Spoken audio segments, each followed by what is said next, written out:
सूक्ष्म बात बताएं या फिर सबके समझने लायक बात बताएं। बीजक में सदगुरु कबीर साहब एक पद कहते हैं कि रहूं दृष्टि लौलाई हो। कहाँ है ये पद? कहरा में।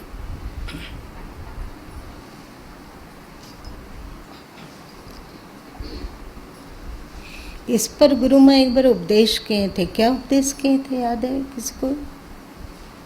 रविवारी सत्संग में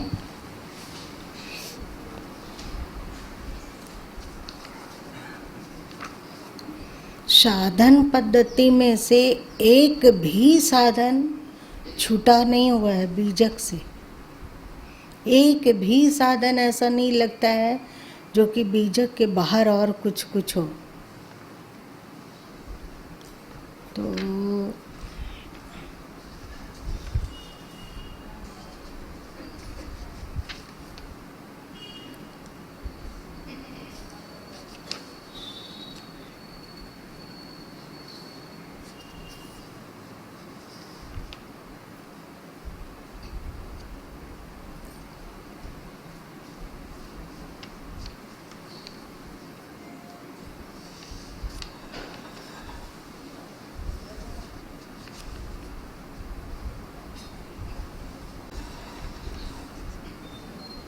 सहज ध्यान रहो, सहज ध्यान रहो।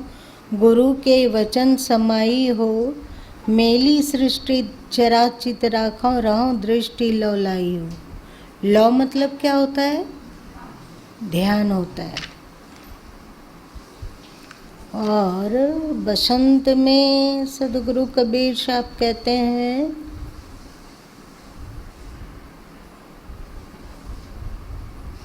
मेरु दंड पर डंक दिन, अष्ट कमल पर चारि लिन। इसका अर्थ किसी को याद है? बताओ।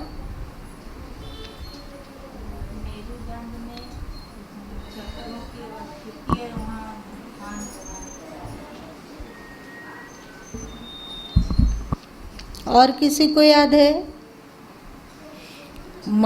डंक शब्द सदगुरु बोल रहे हैं। डंक, डंक मतलब क्या होता है? बिच्छू ने डंक मार दिया, ऐसा होता है ना। तो जब किसी को यहाँ पे बिरनी उड़नी काटा है, तो बिच्छी काटा है तो क्या हुआ था? पूरा देह आदमी भूल जाता है, होता है ऐसा। और सारा ध्यान केंद्रित हो जाता है जहाँ डंक मारा गया है। और अगर किसी को डंक नहीं मारा हो तो कोई बात नहीं, चलेगा। लेकिन यदि घुटने में पेन है, घुटना दर्द कर रहा है, तो सबसे ज़्यादा ध्यान कहाँ रहता है? शरीर में। और जब सिर दर्द करता है तो ऐसा लगता है कि आदमी सब भूल गया।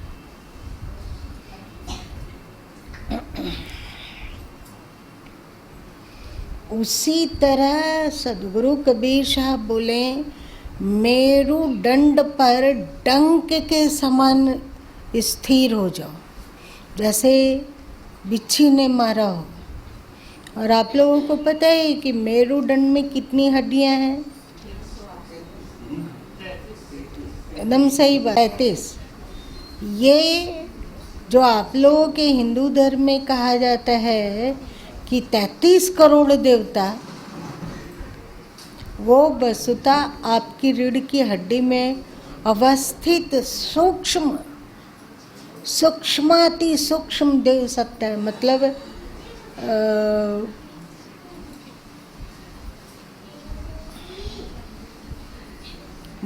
क्या कि वहाँ अनंत संभावनाएं छुपी हुई है। अनंत संभावना मतलब क्या होता है? उन संभावनाओं को यदि साकार किया जाए तो व्यक्ति अद्भुत है। और एक बात है, अभी आप लोग जानते हैं कि सत्संग सुनना चाहिए, सत्संग के द्वारा ज्ञान होता है, मन में सही विचार आते हैं और स्थिरता बनी रहती है। सत्संग सुनते हो अथवा आप किसी संत महापुरुष की पुस्तक पढ़ते हो, ऐसा होता है ना, तब आपके भीतर ज्ञान का विकास होता है। और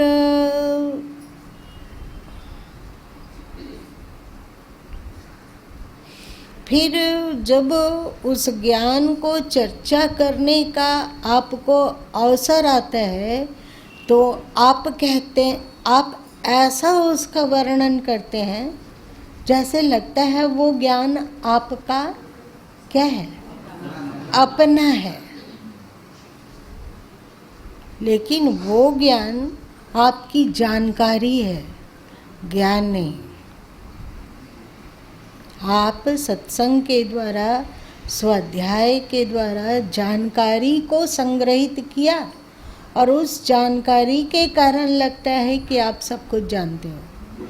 ऐसा होता है ना, ऐसा ही होता है। और जो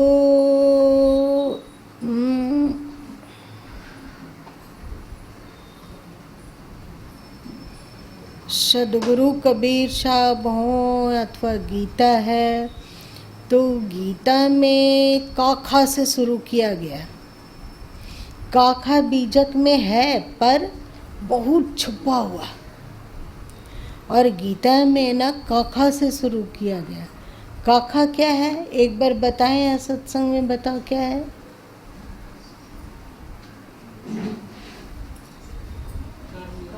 कर्मयोग। कर्मयोग किसे कहते हैं? जो कर्म योग से संयुक्त हो जाए उसे कर्मयोग कहते हैं, यही है ना। तो गुरुमान क्या बताएं, कर्म को योग बनाने है तो क्या करना होगा? जो सदगुरु कबीर साहब कहें कि जो कछु करूं सो पूजा, ऐसा बोले हैं ना। संतो सहज समाधि भली में जो कछु करूं, कुछ भी करता हूँ, जागता हूँ, सोता हूँ, भोजन बनाता हूँ, खेती का काम करता हूँ, व्यापार करता हूँ, चाहे जॉब करता हूँ, चाहे उठता हूँ, चाहे बैठता हूँ, चाहे बोलता हूँ, चाहे गुस्सा किसी पर नाराज होता हूँ, चाहे कुछ भी करता हूँ, वो सबके सब पूजा बन जाए। ऐसा कैसे होगा? चार बोलो बोलो बोलो। पहला निष्काम कर्म हो, दूसरा राग द्वेष से रहित हो कर्म, तीसरा कर्तापन का अभाव हो कर्म में, और चौथा लोक हितार्थ हो कर्म।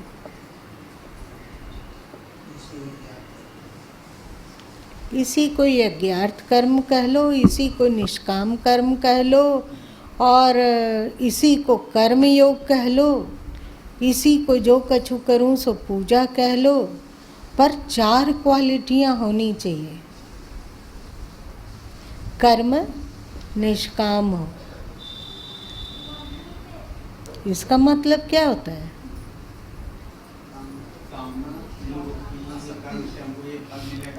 कामना में आसक्ति ना हो, ना हो।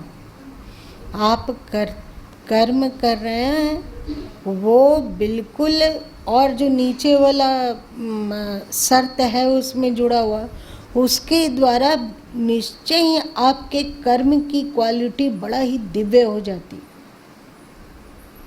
जैसे एक निष्काम कर्म हुआ, और यदि बहुत ज़्यादा आपके ऊपर कामना हावी हो तो आप सही तरीके से कर्म नहीं कर सकोगे। ऐसा होगा क्या? क्या कोई उदाहरण देगा? यहाँ तो इतने लोग हैं जो पढ़े लिखे हैं, शिक्षक भी हैं। हाँ बताइए। लोग पढ़ते जैसे हैं तो परीक्षा देने से पहले उसका पूरा बोझ उठाते हैं, क्या आएगा नहीं आएगा, लिख पाएंगे नहीं लिख पाएंगे, तो वो इतना अधिक कामना रहती है कि लोगों में भय पैदा, विद्यार्थीगण में भय पैदा हो जाता है, और भय के कारण जो सही है वो भी भूल जाते हैं, जो उनको याद है वो भी भूल जाते हैं। बहुत सारे लोग कहते हैं कि परीक्षा हॉल में जाते हैं, ठीक है, सब कुछ पढ़ लिख लेते हैं, पर परीक्षा हॉल में जाके भूल जाते हैं। क्वेश्चन को दिमाग में लाना चाहते हैं, उसका उत्तर तो याद आती ही नहीं है। और बहुत सारे विद्यार्थी ऐसे भी कहते हैं कि इसको तो पढ़ के नहीं गए थे, पर 2 साल पहले पढ़े थे, वो याद आ गई तो उसको अच्छा से लिख लिए, और घर में आके देखे तो एकदम बिल्कुल परफेक्ट था, उत्तर था 2 साल पहले, अथवा उसे क्लासरूम में जो पढ़ाया गया है वो याद आ जाती थी, याद आ जाती है। ऐसा किसी विद्यार्थी होता है?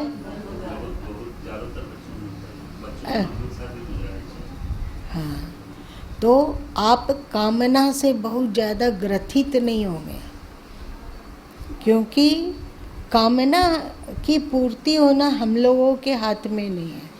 कर्मण्येवाधिकारस्ते, मतलब कर्म में अधिकार है, उसके फल में नहीं। इस पर एक दिन गुरु माँ गीता के 18वें अध्याय में बोले थे कि कर्म फल में क्या क्या चीज़ जुड़ता है तब मिलता है। कोई भी कर्म में श्री कृष्ण गीता में 5 चीज़ बोले, याद है किसी को? कर्ता, करण, अधिष्ठान, दैव,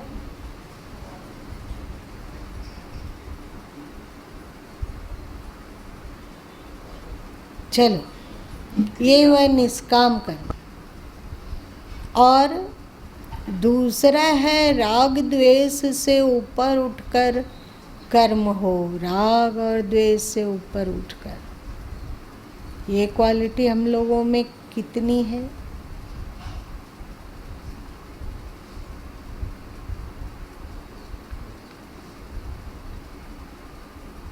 आप अरुण जी बहुत दिन बैंक में काम किए, तो आप क्यों कमाते थे?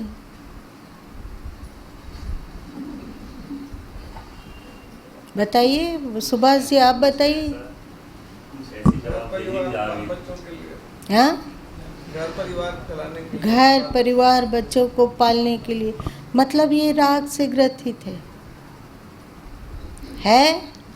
है ना, राग से ग्रथित है, तो ये पूजा नहीं बन सकता है।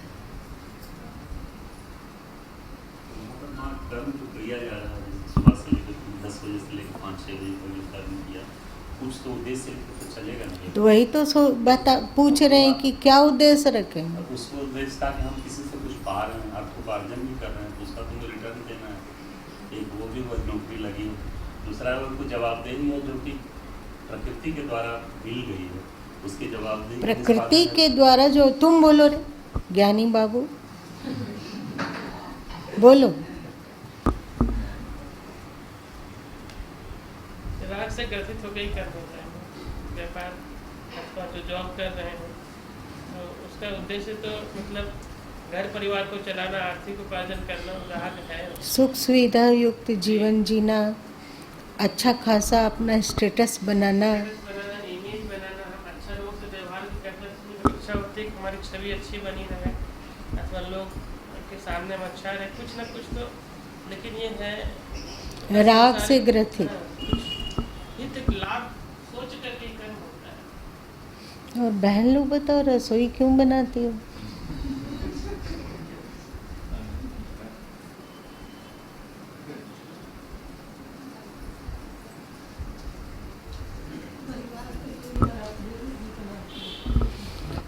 जो भी हो, जो यहाँ पे कृष्ण क्वालिटी रखें। और एक और बात है, यही बात सदगुरु कबीर शाह पे कहे हैं,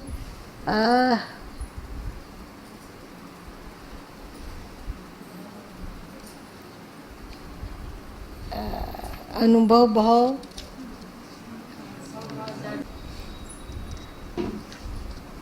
तेनर दुख न सुख। बोलो बोलो। जे जन भींजे राम रस विकसित कबहु न रोक, अनुभव भाव न दर्शे अनुभव भाव जो अनुभव में आ रहा है, जो देखने सुनने में आ रहा है, जो इंद्रियों को गोचर है, इंद्रियां गोचर है। इंद्रिय गोचर मतलब जो इंद्रियों से ग्रहण होता हो, चाहे मन से संकल्प विकल्प उठता हो, वो उसको नहीं लगता है कि सच है। अनुभव भाव न दर्शे, उनके अनुभव में जो होनापन है उसको वो सत्य नहीं देखते हैं। जो भी होनापन है ये सब यही अपना ही काय कलेवर, सत्य नहीं दिखता है। आज सुबह गुरु माँ को थोड़ी देर के लिए समय मिल गया, थोड़ी देर के लिए, और वो समय का कहाँ मिलता है। जैसे लिखना छोड़ के और स्नान घर तक जाना है, बीच का रास्ता कितना घंटा लगता होगा वहाँ तक पहुँचने में? आधा मिनट लग जाता होगा। तो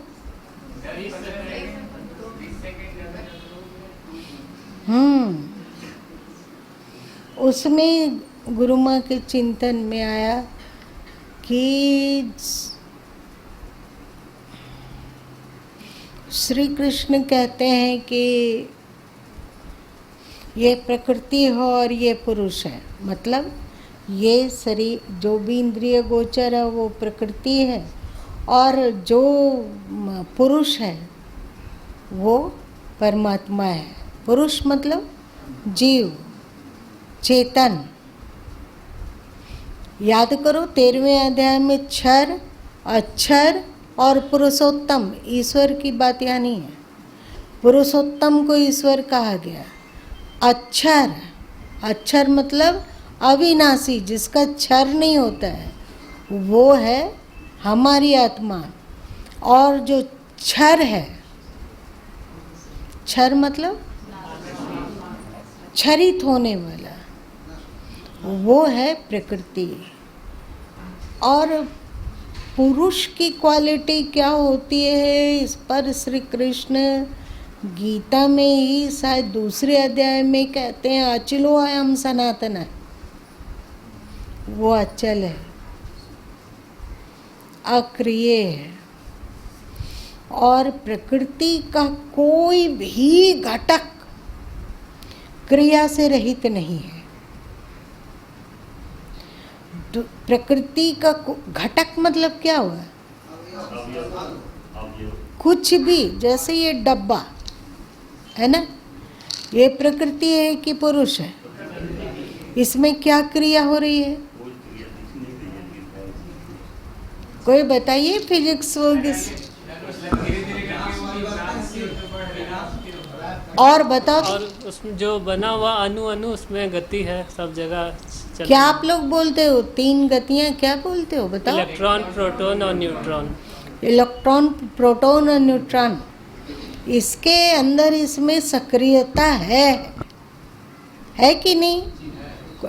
जो भी आप देखते हो, चाहे पुस्तक देख लो, चाहे रुमाल देखते हो, चाहे अपने देह को देखते हो, चाहे खिड़की दरवाज़ा, प्रकृति का कुछ भी है, सब में सक्रियता है। देखने में लगता है कि ये जड़ है, लग रहा है ना कि टेबल जड़ है, ये अपने से कोई क्रिया नहीं कर सकता है। पर ठीक से देखो कि क्या इसमें क्रिया नहीं हो रही है। सबको इतना तो हम लोग पढ़े लिखे हैं कि इतना जानते हैं कि इसमें भी वही इलेक्ट्रॉन, प्रोटॉन, न्यूट्रॉन वगैरह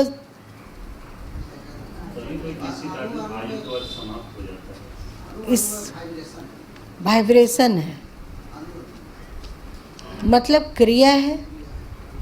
और श्री कृष्ण कहते हैं, अथवा बीजक का अंदरूनी ज्ञान कहता है कि जो जिसमें क्रिया है वो प्रकृति है।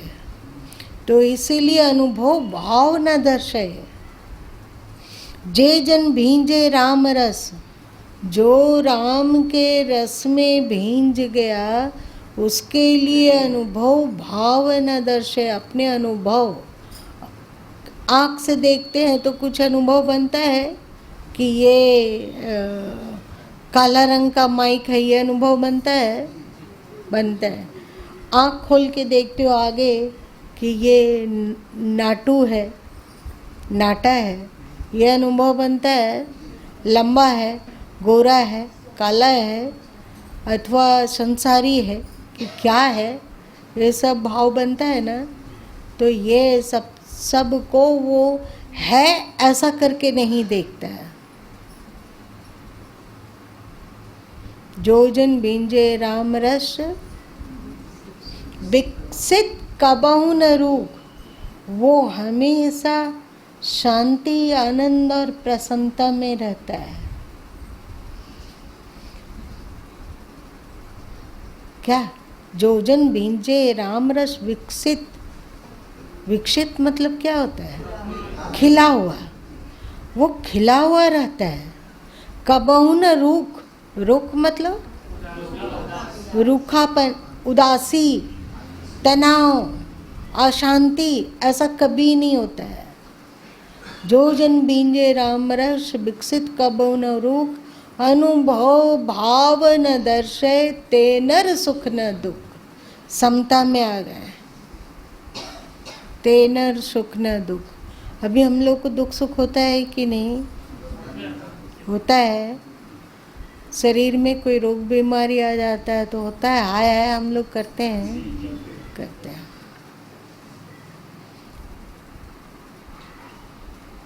लेकिन इस बात को जो जान लेता है, बढ़िया से ध्यान करता है, सुमिरन करता है, और एक उसकी ऐसी स्थिति आ जाती है, साधक में ऐसी स्थिति आती है कि वो जो बोलते हैं वो कहीं पढ़ के नहीं बोल रहे हैं, पढ़ के नहीं बोल रहे हैं, अथवा ये ज्ञान उनको स्वाध्याय से नहीं मिला, अथवा ये ज्ञान उनको सत्संग से भी नहीं मिला। ऐसा लगता है कि जैसे भीतर ज्ञान का पन्ना अपने आप फड़फड़ाने लगा हो। अद्भुत अद्भुत बातें उन उक्त तुम संत कह लो अथवा जो मर्जी सो कह लो, अद्भुत अद्भुत बातें वे बोलते हैं जो कि लगता है कि ये तो अनूठा है। जैसे गुरु माँ का जब प्रारंभिक काल था तो सूरत समझ में नहीं आता था कि ये सूरत सदगुरु कबीर साहब कहते किसको है, ये जीव क्या है। तीन बातें हो जाती है, सूरत की, जीव की और आत्मा की, है ना। तीनों लगता है कि एकार्थक है। एकार्थक मतलब एक ही अर्थ का, हाँ, एकार्थक मतलब एक ही अर्थ है तीनों का। चाहे उसको आत्मा बोल लो, चाहे जीव बोल लो, चाहे सूरत बोल लो। बहुत में धीरे से ज्ञान बोध हुआ। इतनी विकलता होती थी उस समय कि ये समझ में क्यों नहीं आ रहा है। ऐसी बात नहीं है कि गुरु माँ बहुत साधन करते हैं अथवा ध्यान करते हैं अथवा और कुछ करते हैं, ये अपना पुरुषार्थ कुछ भी नहीं है, अपना पुरुषार्थ नहीं है। ये गॉड गिफ्ट है तो सदगुरु गिफ्ट है। भले ही सशरीर ईश्वर ना हो, भले ही सशरीर गुरु ना हो, परंतु उनकी प्रेरणा को, उनके तरफ से आए हुए बोध को कैच कर पाना, समझ रहे हैं क्या बात? कि कोई ईश्वरीय प्रेरणा से कुछ अंतस में आ रहा है और उसको कैच कर पाना और उसको भली भांति कह पाना अथवा जीवन में उतार पाना, ये भी अहंकार मत करना, ये भी गुरु गोविंद की ही कृपा है ना? गुरु गोविंद की ही कृपा है। खैर, असली ज्ञानी इन्हीं को कहा जाता है।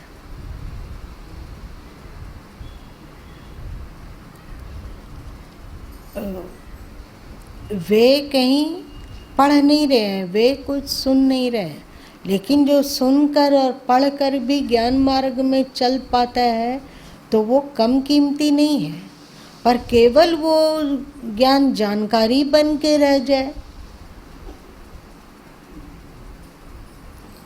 जब हमें उसका वक्तृत्व करना हो तो आकाश पाताल एक करके हम बोल देते हैं, तो उसके द्वारा बहुत सारा हम लोगों को प्रतिष्ठा भी मिलती है ना, कि ओह अरुण जी से बात करेंगे तो सब समस्या का समाधान हो जाएगा।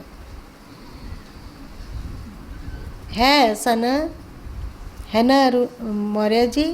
ऐसी लोगों की भावना होती है ना, तो इस प्रतिष्ठा में भी सुख मिलने लग जाता है। मिलता है प्रतिष्ठा में सुख, चाहे कुछ कोई बोले या ना बोले।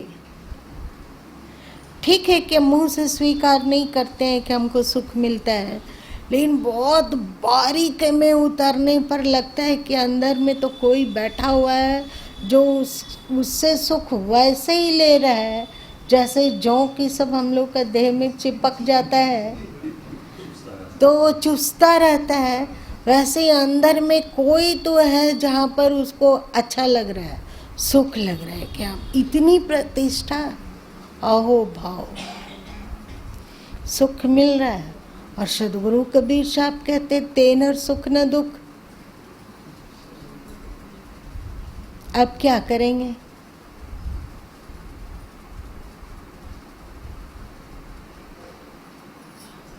पहले कोशिश करो हम लोग कि कर्म को कैसे पूजा बना सकें।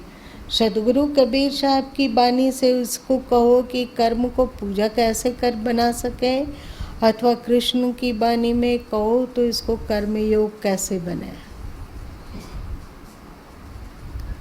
अभी आप बोलें कि आदमी धन कमाता है अपने परिवार के लिए, बच्चों के लिए, जीवन निर्वाह के लिए करता है ना, क्या बिना कामना का, केवल कर्तव्य की दृष्टि से, बिना राग का कर्तव्य की दृष्टि से ये नहीं किया जा सकता है? किया। लेकिन एक बात और, श्री कृष्ण कहते हैं कि अपने कर्मों में भी आसक्ति ना हो, मतलब इस कर्तव्य में भी आसक्ति ना हो।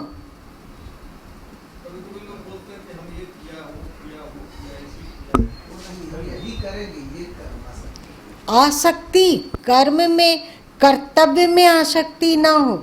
मान लिया जाए कि भी आप परिवार के निर्वाह हेतु अथवा अपना जीवन निर्वाह हेतु धन कमा रहे हैं और एकाएक कोई घटना हो गई, दुर्घटना हो गई, अथवा कुछ भी रोग हो गया तो हम नहीं कमा पाने लग गए हैं अभी, फिर हमें 10 दिन, 20 दिन, 25 दिन का छुट्टी लेकर घर में बैठना पड़ा, तो एक व्याकुलता कि पैसा नहीं आएगा तो घर कैसे चलेगा, क्या करें, अब क्या करें, टेंशन के मारे दिमाग फटने लगता है। ऐसा होता है कि नहीं? और एक बात है, आप लोग ससुराल गए हैं कभी? भाई लोग से पूछ रहे हैं। हाँ, बहुत बार गए। वहाँ उब जाते हैं कि अच्छा लगता है?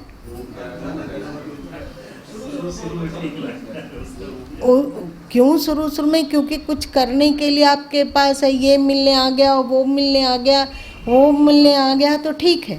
पर यदि कुछ नहीं करना हो, आपके साला लोग चले गए अपना काम करने के लिए, सरहज लोग हैं, पत्नी है वो रसोई में बिजी है, आप क्या करेंगे? अभी ना मोबाइल है, मोबाइल तो क्या होता है, उब, एकदम उब लगता है कि क्या करें। बहन लोग तो बिजी हो जाती है, बहन लोग बिजी है, वो अपना ठीक है। भाई लोगों को तो एकदम छक्का छोड़ जाता है। नहीं होता है क्या कि केवल मेरा ही अनुभव? आप ही लोगों को तो देख के गुरु माँ सीखते हैं। मतलब हम लोगों को कर्म में आसक्ति है कि नहीं? कर्म में आसक्ति है। कर्म नहीं मिलता है, अगर कुछ नहीं करने का हो तो लगता है पागल हो जाएंगे। कृष्ण कहते हैं कर्तव्य करो पर इसमें आसक्ति न हो। अब क्या होगा? इसमें से कितने ऐसे व्यक्ति तो बैठे हुए हैं जो किसी कारणवश परिवार से दूर चले गए और फोन फान की सुविधा ना हो, एक दूसरे का सुख दुख ना जान सके, तो वहाँ पे शांति पूर्वक रह सकते हैं। याद नहीं आएगी कि वहाँ ये चीज़ पड़ा हुआ, ये करना है, वो करना है, ये अधूरा छोड़ के आ गए हैं, वो अधूरा रह गया है, जल्दी लौटना है, जल्दी जाके जो जो बाकी है उसको कर लेना है। सब परेशान हो रहे होंगे। ऐसा सब किसको लगता है कि ऐसा कुछ नहीं लगता है। जहाँ रहते हैं वहीं मस्त हो जाते हैं, एकदम शांत, कोई चिंतन नहीं, कोई खिंचाव नहीं, कोई मोह नहीं। ठीक है, काम करने लायक समय था, जितना दिन वहाँ रहने का था रुक लिए, और जब वहाँ रहे तो वहीं के होके रहे। फिर जब आना है तो आ गए, तो फिर जो यहाँ कर्तव्य है सो करेंगे। ऐसा किसी को हो रहा है? ऐसा मन में ऐसा आता है, मतलब फिर भी उसको समझाते हैं कि अब यहाँ हो तो वहीं के और वहाँ पे छोड़। फौजी जी आपको लगता है? जी गुरुदेव जी, जैसे बांग्लादेश लड़ाई में चले गए ना, तो इंडिया भी नहीं जा सकते हैं। परिवार की बात तो दूर है ना, चिट्ठी का फोन का जमाना था 71 में, तो एक ही है कि पर लड़ाई करना है और कुछ नहीं। फिर क्या हो रहा है नहीं हो रहा है कोई पता नहीं। फौज में ऐसा होता है ना। अब तो टेलीफोन वगैरह जमा हो गया, परिवार से बात हो जाता है, लेकिन 24 घंटा फोन नहीं रख देते हैं साथ में। अच्छा, अरे ज्ञानी जी, फ़ोन तुम बोले कि खाली समय में फ़ोन देखेंगे, वहाँ तो फ़ोन ही ले लेता है। देखो, आज की ये विकलता बतलाती है कि राग है, राग है। और जब हम लोग मृत्यु में प्रवेश करने लग जाएंगे तो क्या होगा?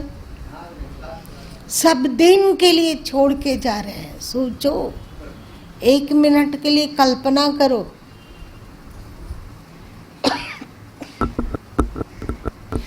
जिसको अपना इतना दिन तक मानते रहे और जहाँ के लिए जिए मरे, अथवा परिवार के लिए कहो, अथवा घर के लिए कहो, अथवा अपने देह के लिए कहो, और एक एक पाई जोड़ जोड़ के जमा करके रखे, अब उसको सब हमेशा के लिए छोड़ रहे हैं। हाँ, एक उपाय है, जबकि इधर का मोह टूटता है जब देह में बहुत कष्ट हो, जब हम लोग रहो करने लग जाए। रहो मतलब क्या होता है? हाँ, दुख से करने लगे तो बोलते हैं भगवान अब उठा लो, होता है ना।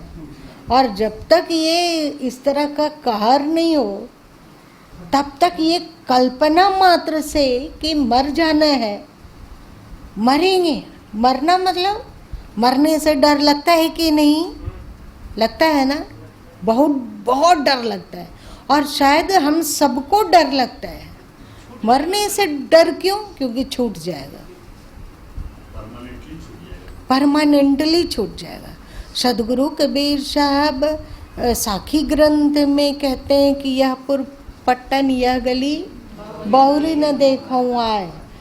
यह पुर मतलब नगर, यह पुर मतलब जहाँ रह रहे हैं, पट्टन मतलब भी नगर, शहर। गली में रह रहे हो तो ये गली बहुरी न देखूं आए, फिर लौट कर यहाँ देखने तक नहीं आएगा। कैसा लगता है मृत्यु सोचते के साथ ही लगभग हम लोग जितने लोग हैं सबको मृत्यु की बात याद आते के साथ सिहर जाता है कि क्या हम मर जाएंगे, क्या अभी मर जाएंगे, हम जी सकेंगे कि नहीं जी सकेंगे। आज के समय में ऐसा रोग है, अभी देखो कोरोना आया, जो कभी नहीं सोचा होगा कि मर सकते हैं, वो उसको लग रहा था कि अभी तो हमारी बहुत आयु है, अभी तो मेरे बाल काले हैं, अभी तो मेरा उम्र ही क्या हुआ है, 32 साल है, 34 साल है। 32-34 साल में तो कोई मरता नहीं है, लेकिन वो चला गया। और अभी हम लोग कल्पना करो कि लगने लगे कि कहीं हमको भी तो कोरोना नहीं है, जरा सा छिक भी आती है तो लगता है कहीं हमें कोरोना तो नहीं है। और जैसे ही कोरोना की बात याद आती है सिहर जाता है कि यदि डॉक्टर कह दिया कि कोरोना है और भारी मात्रा में है तो फिर चैन खो जाएगा। हल हल कापे बाला जीव न जाने का करिए पीव, बिजक में है ना, हल हल कपता है मन, सब छूट जाएगा, थर थर कपता है, सब कुछ छूट जाने वाला है। और कर्म को पूजा तब बनाया जा सकता है, कर्म को कर्म योग तब बनाया जा सकता है जब आपका कर्म राग युक्त न हो, नहीं द्वेष युक्त हो। और अभी हम लोग जितना भी कर्म करते हैं वो राग और द्वेष से ही प्रेरित होता है। द्वेष जहाँ नहीं है तो वहाँ राग हो जाता है, और जहाँ राग थोड़ा छिन्न है तो वहाँ द्वेष हो जाता है। जो भी हो, लेकिन यही है क्वालिटी। क्या करोगे? ऊंचा शिखर छूने के लिए छलांग भी ऊंची लगानी होती है। तो हम लोग सोचेंगे धीरे थोड़ा सा छलांग लगाएं, चलेगा नहीं। और एक बात और है जो कि आधा अधूरा कह के छोड़ दिए थे गुरु माँ, कि जब सुबह ये जो बीच का समय, कच्छ से स्नान घर तक वाला जो बीच का समय, आधा सेकंड कहो, 1 सेकंड कहो, 2 सेकंड कहो, 1 मिनट के लिए आया कि हम लोगों का सुख अभी किस पर निर्भर कर रहा है, प्रकृति पर या पुरुष पर। मतलब अचलोयम सनातना, अपने स्वरूप आत्म तत्व पर अथवा प्रकृति पर, कहाँ हम लोग का सुख आश्रित है। और प्रकृति में तो हमेशा परिवर्तन हो रहा है। इस माइक को जब खरीदा गया होगा उस समय और आज में परिवर्तन हुआ है या नहीं? ये देह देख लो, सबको अपना देह देखो, जब जन्म लिया और आज क्या से क्या बन गया, बना, क्या से क्या हो गया। तो प्रकृति को परिवर्तन से बचाया नहीं जा सकता है। ऐसा लगता है कि उसमें जो भी अणु परमाणु की गति हो रही है वो उस चीज को घीस रहा है, क्षरण कर रहा है। और अभी हम लोगों का सारा सुख प्रकृति पर आश्रित है। जो कुछ भी सुख की अनुभूति हो रही है सब प्रकृति पर आश्रित है, और प्रकृति पर आश्रित सुख कभी टिकाऊ नहीं हो सकता है, क्योंकि प्रकृति ही नहीं टिकाऊ है। मेरी बात समझ रहे हैं ना? प्रकृति टिकाऊ नहीं है, इसीलिए सुख भी टिकाऊ नहीं हो सकता है। ये परिवर्तनशील है और इसका स्वभाव ही है परिवर्तन। तो आज सुख है तो कल दुखी होंगे।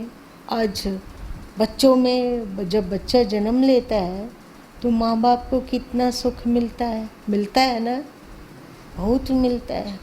और वही बच्चे जब बड़े होकर नालायक बन जाते हैं तो तो क्या होता है? क्योंकि हम उससे सुख लिए तो उसका उल्टा दुख भी उसके साथ ही चिपका हुआ है। सुख बिना दुख का रह ही नहीं सकता है। जैसे एक सिक्का अपने दूसरे पहलू के बिना रह सकता है? होता है ना, सिक्का का मतलब क्या होता है? हेड, दोनों पक्ष। अब तुम केवल हेड लो और पीछे वाला चीज ना हो, दूसरा पहलू हो ही नहीं, ऐसा नहीं हो सकता है। प्रकृति परिवर्तनशील है। तुम लोग इसको नेता लोगों को देखकर जान सकते हो। आज जो कांग्रेस की निंदा करता है, जब वो कांग्रेस में सम्मिलित हो जाता है तो उसकी भाषा बदल जाती है और उसकी दोस्ती वगैरह सब बदल जाती है। कल तक जो पार्टी अपना लगता था और दोस्त लगता था, एकाएक वो पराया हो गया। और कल तक जिस पार्टी को गाली देकर कोसते थे वो एकदम आत्मा जैसा लगता है। ये परिवर्तनशील नेता लोगों का क्वालिटी को देखकर जान सकते हो। तो हम लोगों का भी जीवन ऐसे ही है। यहाँ पर प्रकृति का जो कुछ है उसमें एक पहलू केवल दुख हो ही नहीं सकता है और एक पहलू केवल सुख हो ही नहीं सकता है। और यदि सुख है तो वो भी क्षरणशील है और दुख है तो वो भी क्षरणशील है। याद कीजिए, जब आपकी माँ चली गई थी दुनिया को छोड़कर तो दुख हुआ था, बहुत दुख हुआ था ना। लगा कि शायद और अपना कर्तव्य निभाते तो अच्छा लगता, चली गई, छोड़ के चली गई, ऐसा लगा था। आज उतना ही दुख है। कितना घट गया? लगभग 98-99% घट गया ना। ये मतलब दुख भी क्षरणशील है, क्योंकि सुख भी प्रकृति पर आश्रित है और हमारा दुख भी प्रकृति पर आश्रित है। तो ये सुख दुख का क्षरण, और हम लोग बेवकूफ़ की तरह चिल्लाते रहेंगे। दुख होता है तो क्या करते हैं? एकदम बिबल बिकल हो के तरह त्राई त्राई करने लग जाते हैं। ऐसा होता है ना, टेंशन के मारे रात में नींद नहीं आने लगती है। और जब सुख होता है तो हम लोग अकड़ जाते हैं कि हम हैं, हमको देखो, हम माँ बाप से कोई तो पूंजी लिए नहीं। अरुण जी, हमको तो बाप कोई पूंजी दिया नहीं, हम तो पढ़े लिखे निकल गए। तो हम तो कभी नहीं जाने कि माँ बाप से क्या सुख होता है। हम अपने कमाए हैं। अकड़ होती है ना, होती है। और जब आप माँ बाप को देखते हो, मतलब उसकी सेवा शुश्रूषा की जिम्मेवारी आती है, तो भी अकड़ होती है। अकड़ होती है कि नहीं? अच्छा चीज़ कुछ भी करते हो तो अकड़ होती। सुख में हम लोग अकड़ जाते हैं, भूल जाते हैं कि ये क्षरणशील है। और दुख में व्यथित होते हैं, भूल जाते हैं कि ये भी क्षरणशील है। होता है ना ये। मतलब ये है कर्म की तीसरी क्वालिटी, समता। ठीक है, समता। आप इस बात को यदि भली भांति जान लो कि जो हम देख रहे हैं, सुन रहे हैं, पा रहे हैं, तो प्रकृति में जो कुछ हो रहा है, चाहे हमारा देह हो, चाहे बच्चों का देह हो, चाहे पति का देह हो, चाहे पत्नी का देह हो, चाहे सुख हो चाहे दुख हो, सब प्रकृति में हो रहा है ना। तो इसमें सुखी और दुखी होने का क्या मतलब? इसी को श्री कृष्ण ने कहे समत्वम योग उच्यते। कहे समता के कारण कोई कर्म योग बनता है। तो आप में यदि समझ विकसित हो जाए कि सुख भी जाने वाला है और दुख भी जाने वाला है, तो ना व्याकुलता होगी, ना हर्ष होगा। ते नर विकसित राम, जो जन भींजे राम रस विकसित काबो न रोग। वो हमेशा समता में स्थित होकर प्रफुल्लित रहता है, उसको सुख नहीं होता है, वो प्रफुल्लता रहती है, प्रफुल्लित रहता है। विकसित कब उनरो तेनर सुख न दुख, उसको सुख दुख नहीं होता है। समता, समता कैसे आएगा, कौन बोलेगा? आप बताइए रामकृष्ण भाई, समता कैसे आएगा?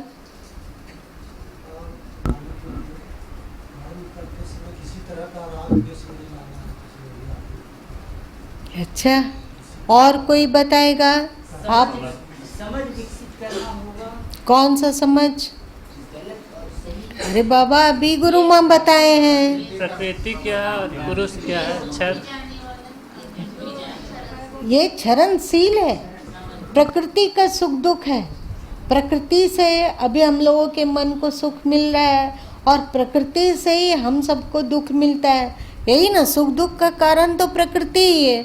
तो सुख भी टिकने वाला नहीं है, दुख भी टिकने वाला नहीं है।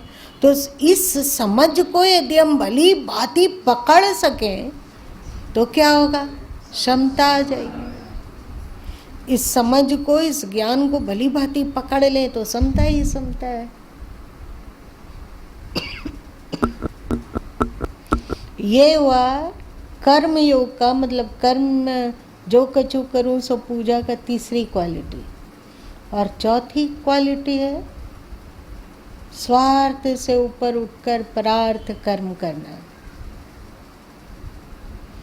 हमें कुछ नहीं चाहिए, परार्थ। हमें जो चाहिए वो हमें प्रकृति से नहीं लेना है। हमारा जो अपना स्वरूप है, जो अक्षर तत्व है, अक्षर क्या है? हमारा स्वरूप, वो हमारा अपना स्वरूप है। हमें जो लेना होगा सुख, शांति, आनंद, वो हम अपने आत्म तत्व में छपाका लगाकर, डुबकी लगाकर पालेंगे। और ये जो आनंद होगा ये अचलोयम सनातन है। गीता में है ना, दूसरे अध्याय में। अब बताओ आप लोग कौन सा चीज चाहते हो?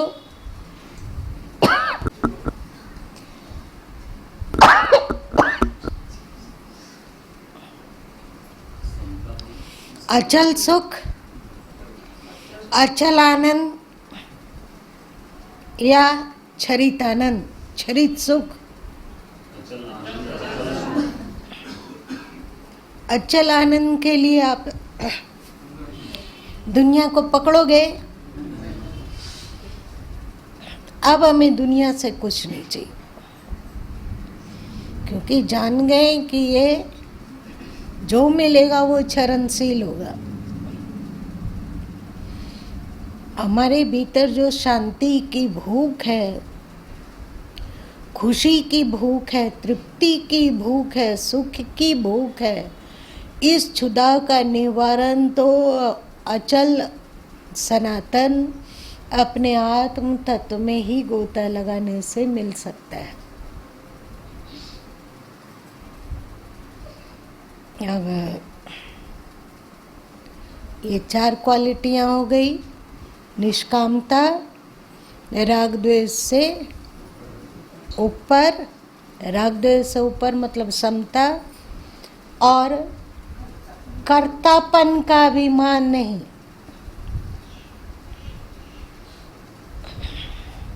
ईश्वर अपना पन्ना खोलता है अथवा सद्गुरु अपना पन्ना खोलते हैं। पन्ना खोलना मतलब क्या? रहस्य को उजागर करना। वे तब करते हैं जब आप में कर्तापन ना हो।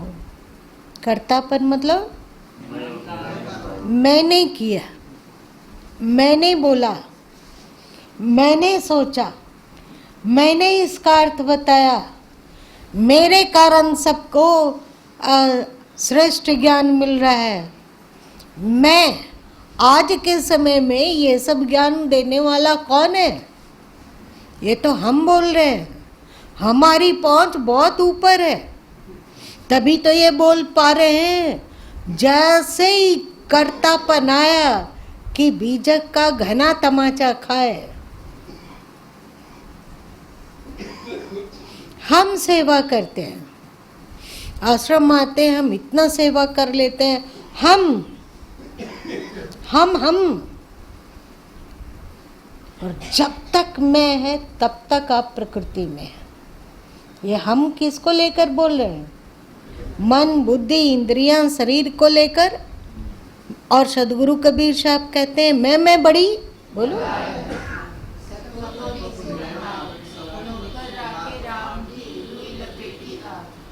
ये मैं मिटी मुक्ता भया पाया अगम निवास। और प्रेम गली अति शांकरी तामे दोनों समय, जब हरि थे तो मैं नहीं, अब हरि है मैं नहीं। जब हम भक्ति कर रहे थे तो हम थे और हरि थे ना, दुई था।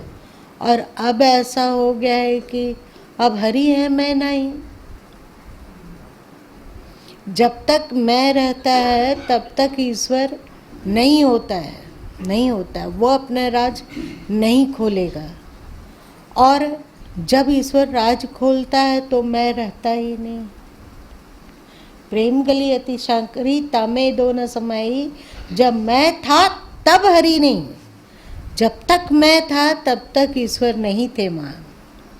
और अब हरि है मैं नहीं, अब परमात्मा तो है पर मैं नहीं रहा। इस अति सक्रिय प्रेम की गली में, भक्ति की गली में हम लोगों को प्रवेश करना होगा। लेकिन एक बड़ा ही दर्दपूर्ण पहलू यही है कि आपका जो नकली मैं है वो बिल्कुल लगेगा जैसे छोला कर, कच्ची भाषा बोले, छोला कर पीछे ही छूट गया और आप बिना मांस, हड्डी और मैं के अंदर गए तो कुछ बचे ही नहीं, मैं रहा ही नहीं।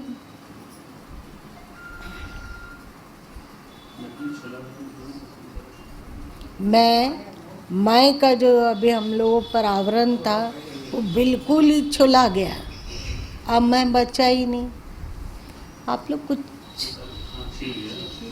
छिल गया, बचा ही नहीं। आप लोग झींगा परोड़ी सबको ऐसे क्या, उसको कौन सा चाकू कहते हैं? छिलनी। तो ऐसे आप करते हैं तो क्या होता है?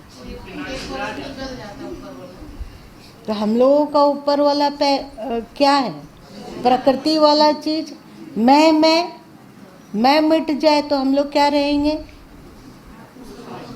यही तो छिलका है, इसी कारण तो बार बार दुनिया में फेंकाते हैं।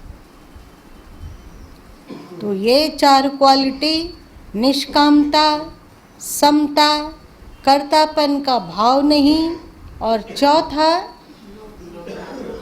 लोक हितार्थ कार्य। अब हमें इस संसार से न सुख चाहिए न दुख चाहिए, अब उससे असंगता है। तो जो भी कर्म तो होगा ही, क्योंकि कर्म किए बिना, कृष्ण गीता में कहे हैं ना, कर्म किए बिना व्यक्ति रह नहीं सकता। तो कर्म तो होगा ही, लेकिन उस कर्म में उनको कोई रस नहीं है। जो वे कर रहे हैं कर्तव्य, उसमें भी उनका कोई रस नहीं है। होता है तो बहुत अच्छा और नहीं होता है तो भी बहुत अच्छा। बिल्कुल उससे ना हमें कोई सुख लेना है ना ही दुख लेना है। अब हो गया कर्म मेरी पूजा, जो कछु करूँ सो पूजा। अब ये कर्म बन जाएगा मोक्ष का हेतु। अब जो आप कर्म करें, चाहे वो कोई भी कर्म हो, आप व्यापार कर रहे हैं, जॉब कर रहे हैं, रोटी बना रहे हैं, बच्चों की देखभाल कर रहे हैं, अथवा परिवार की देखभाल कर रहे हैं, अथवा कुछ भी कर रहे हैं, उसमें ये चारों क्वालिटियाँ आ गई तो यही कर्म आपको मोक्ष तक पहुंचा देगा। और आप सदगुरु कबीर साहब की बानी में कहोगे, मैं मिटी मुक्ता भया पाया अगम निवास। धन्य है भगवान, धन्य है सदगुरु। हम लोगों का हम लोगों को ये ज्ञान बना रहे, समझ बना रहे, इसको पकड़ कर ही जीवित रहें। जब तक जो कर्तव्य है, जो सामने में आ गया उसको कर लो, पर कुछ लेना न देना, मगन रहना। ये किनकी बानी है? सदगुरु कबीर साहब की। कुछ लेना न देना, मगन रहना। आज इतना ही रहने दो।